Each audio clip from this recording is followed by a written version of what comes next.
everyone, I'm Hammi and welcome back to my channel. I do budgeting videos and this month I am going to do a little bit of change in the way I budget. The categories are going to remain the same, even the amount that I allocate into them are going to remain the same except for a little bit of tweak here and there, and I wanted to talk about that. This past few weeks I have been listening to a lot of Ramit Sethi's podcast. I have not read the book yet, I Will Teach You to Be Rich. I have not yet read that. I am only listening to his podcast, and when I heard about the conscious spending plan that he talks about, I really wanted to try that out because for me, I have debts to pay off. But I'm always caught between if I should put all my money into my debt or should I keep some money aside for me to have fun. I have been in that boat where if I allocate all of my money into paying my debt off, I find that to be too restrictive. And then if I allocate my money into fun activities and not put money into paying my debt off as much as I can, then I start to feel guilty. And even in my previous video, I was talking about, the miscellaneous category in my budget. I always struggle how much money I should put there because my miscellaneous category kind of covers everything that I'm not budgeting for, like gifts, for household stuffs. I have a category for ration and for food and groceries, but that is only for food and groceries, and my ration covers the ration for the whole month. But when it comes to buying a new mop or buying curtains for my house or buying brooms, anything that's required for my household, like if there's an electrical problem and an electrician comes and I have to pay the money, I don't know from where to take it out. So miscellaneous category covers that. And I've always struggled with how much to put into my miscellaneous category.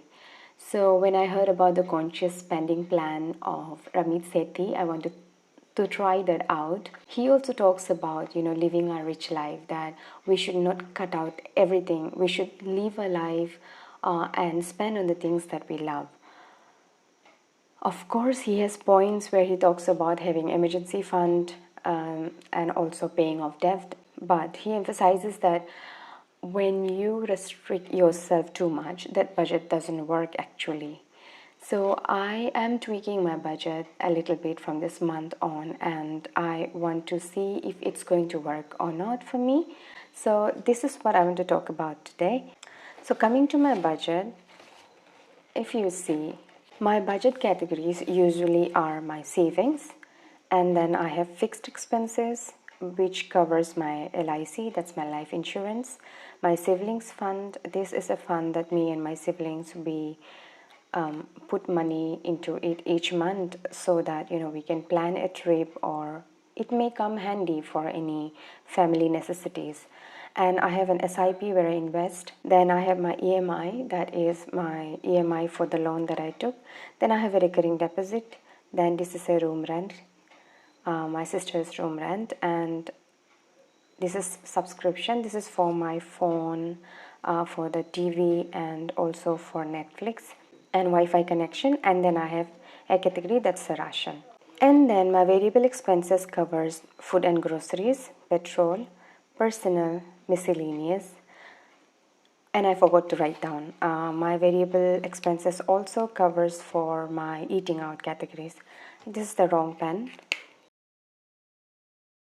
And then I have a sinking funds category that covers car maintenance, health and medical, pets, and travel. And then I put money into my financial goals. After I have budgeted, whatever is left, I put it into my financial goals. But since I want to try out the conscious spending plan from the month of October, according to the conscious spending plan, he says that all of the fixed cost and utilities, along with the utilities, that should cover 50 to 60% of your income. And then investment, long-term investment, that should cover 10% of your income. And then savings, which is your short-term, should be around 5 to 10% of your income. And then your guilt-free spending should comprise 20 to 35% of your income. So the fact that I want to try out this method is because he talks about living your rich life, and it is you who should decide what is your rich life. So when I apply this conscious spending plan in my own budget, First of all, for the investment, that's long-term investment, the categories that will come under my long-term investment is my emergency fund. So in the conscious spending plan, emergency fund comes under the short-term savings plan, but one can always tweak. So in the investment category, that is the long-term plan, where I should be putting 10% of my income. That will cover my emergency fund, my PPF, and my SIP. When I say 10%, it doesn't mean I'll strictly put 10% here, but the maximum amount that I'll be using to put money into this category will be 10% of my income. That's what I'm going to work on. And then my fixed expenses and utilities will cover all of the categories which I used to put here as well. But in my fixed expenses, I will also be including my food and groceries and my petrol category. Come to think of it, food and groceries and petrol are two categories which I cannot say how much I'll be spending each month. I cannot actually say that the expenses are going to be fixed, but these expenses are things that I need to pay every month. These are my non-negotiables, and that is why I'm putting it into my fixed expenses. So fixed expenses and utilities will be covering life insurance, my siblings fund, EMI, room rent, subscriptions, ration, my recurring deposits, food and groceries, and petrol. So this will cover around 50 to 60% of my income. And then coming to my savings, that is the short-term savings, I am putting my sinking funds into this. So savings, my short-term, these will cover 5 to 10% of my income. And the categories that will come under this is my car maintenance, health and medical, pets, vacation or travel fund. And then coming to my guilt-free spending section, which will be 20 to 35% of my income.